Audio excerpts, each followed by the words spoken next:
Eh bien, salut à tous la famille, c'est Ascopo, j'espère que vous allez bien. On se retrouve aujourd'hui pour une nouvelle vidéo sur la chaîne. Nouvelle vidéo qui sera courte, mais qui aura au moins le but, je l'espère en tout cas, de vous apprendre 10 choses sur Oronoa Zoro, le vice-capitaine de l'équipage des Mugiwara.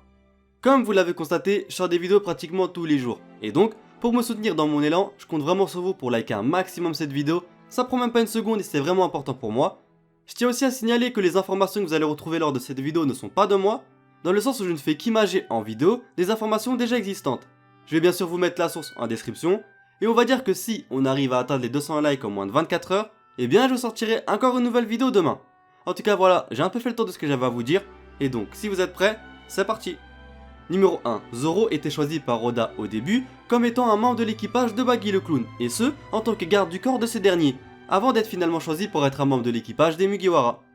Numéro 2. Dans l'anime, la vie de recherche de Zoro n'incluait pas l'ombre du Sop, mais bon, finalement ce détail a été corrigé lors de l'épisode 152.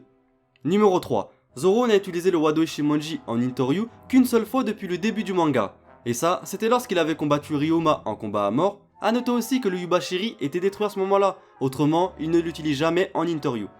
Numéro 4. Zoro est le premier membre de l'équipage et surtout la première personne à affronter un membre des Shichibukai dans un combat en 1 contre 1.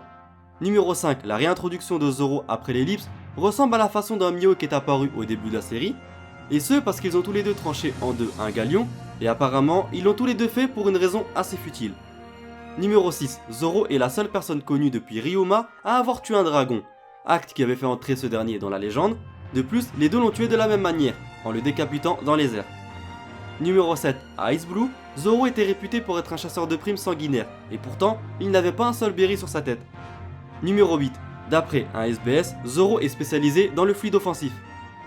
Numéro 9. Zoro a toujours été dans les sondages le deuxième personnage le plus populaire de One Piece. Numéro 10. Sur la couverture du chapitre 598, la cicatrice sur l'œil de Zoro est sur l'œil droit, et dans le chapitre 698, il a aussi été vu avec la cicatrice de Luffy. Et bien voilà la famille, cette vidéo est d'ores et déjà terminée, j'espère sincèrement qu'elle t'aura plu. Si c'est le cas, je compte vraiment sur toi pour t'abonner, c'est vraiment important. À activer la cloche de notification pour ne rien louper des prochaines sorties, à liker, à me suivre sur tous mes réseaux sociaux et à partager un maximum cette vidéo, c'est vraiment important pour moi. Moi je te dis à très bientôt pour de prochaines vidéos. Jana.